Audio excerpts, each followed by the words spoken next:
Ketorific friends. So today I want to share with you a little trick in the kitchen when a recipe calls for confection sugar and you have none on hand.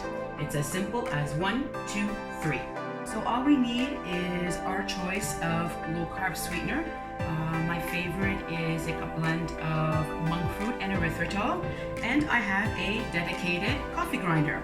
So all we need to do is take our sugar, pour it in to our coffee grinder or spice grinder,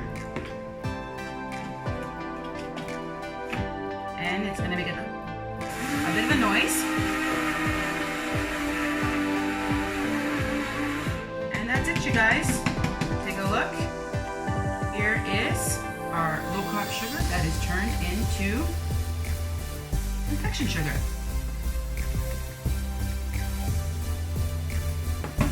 And that's it, you guys. Thanks for watching, and we'll talk soon. Bye.